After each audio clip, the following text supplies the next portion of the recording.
So shall we edit, sir? Maybe I'll take Another two, sir? Just two more.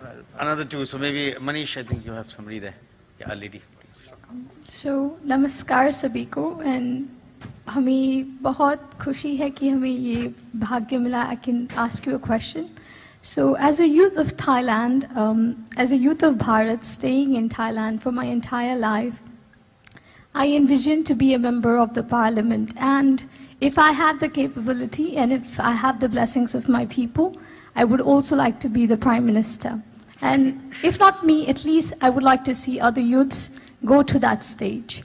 And your guidance, what should I do right now to be able to envision this vision into a reality?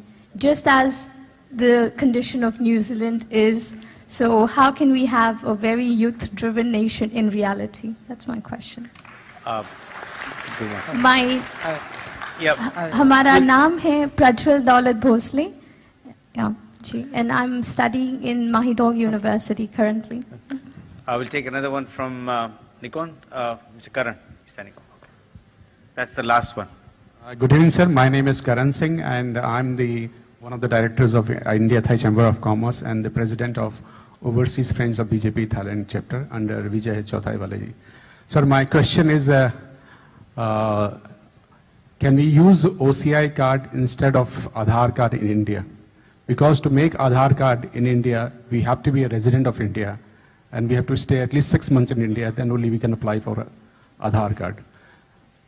So, to buy property in India or sell property in India, can we use OCI card in India or not, sir?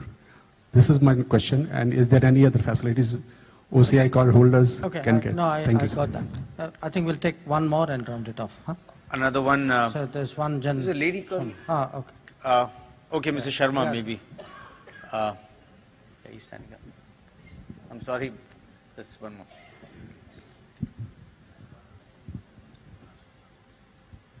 Hi, sir. Good evening. My name is Alpesh. I'm a corporate expat working in Southeast Asia for a Dubai company, DP World. And same question links to this one is that the business travel for an Indian passport based out of here gets a bit difficult. There is something called the APAC card, which is there, but obviously we are not APAC. So if there is something we can do to make the business travel better, that would be very nice. Okay. There's one lady next to you. Would you pass? I saw her raise her hand. Would you give the mic to her so that we'll finish there? Yeah.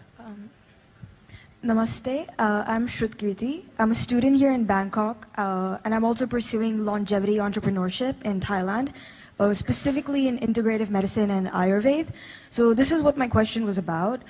Ayurveda and integrative medicine and other forms of traditional medicine are a huge part of culture in India. But being NRIs and other people internationally as well don't have access to this kind of medicine, hugely because of restrictive policy, specifically in Thailand. And I think it's very important for us to go back to our roots. Do you think there are any efforts currently being made for this to be translated into our lives? Sure. Okay, got it. Thank you. So let me start with the young lady who would like to be Prime Minister one day. I wish you well. I can only say, you know, in a way you're asking the wrong person because I am, as I said, I'm a relative novice in politics. I got into it by accident. I never imagined I would. It was a totally different line. I don't have anybody, no family member, nothing. So it is, in a sense, it was only because it was this Prime Minister that, in a way, I would say, could have someone like me who otherwise would not have gone in that direction actually enter the political field. But I'm very glad that you are showing interest and aptitude very early on. I'll just make one point to you. You know, my own experience is today, while we all value experience, and understandably, we are also seeing that the younger people are obviously, understandably, able to embrace or capture a lot of the change far more effectively. So if you look across the world and say, okay, look at opportunity, what can I do? My own sense is even the idea of changing a society or leading a society or shaping a society, one doesn't anymore have to think about it necessarily in an orthodox term. You don't have to be necessarily, say, a minister or a community leader. There are so many other ways. I mean, if you take today, say, a list of the top 50 influential people, impactful people in the world, I guarantee you at least half of them will not be in the world of politics. So I just leave that thought with you, but I don't want to discourage you. Okay. So on the OCI Aadhaar, my only point is they are meant for very different purposes.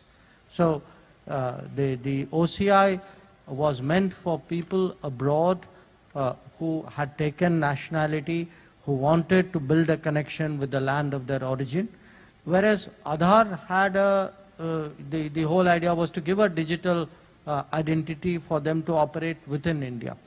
But the basic point you made is a point worth thinking about. I suspect people have reflected on it, which is what do we do to have as India becomes more and more digitized, it should not be that the OCI card holders are deprived of the benefits of digitization, because more and more services will only be digitally available.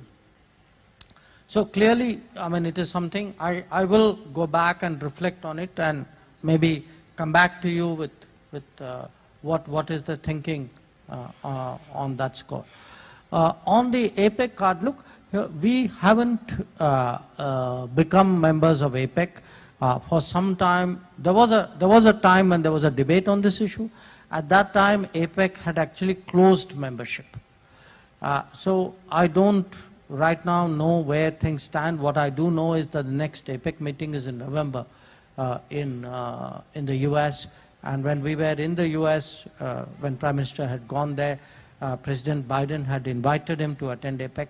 So I right now don't know the answer, but my common sense tells me that you can't, to get an APEC card, obviously we have to become an APEC member. The last issue, the Ayurveda issue, I'm actually very glad you asked that question, because one of the things we are doing today is to promote Ayurveda, in fact traditional medicine. Now, there are 2-3 very interesting things you should know. One, the WHO, during this whole COVID period, a lot of people actually developed very deep interest, much broader interest in wellness, in you can say in preventives or mitigation, and they found, we could see almost like a big shift in the openness of mind to Ayurveda and to other forms of traditional medicine.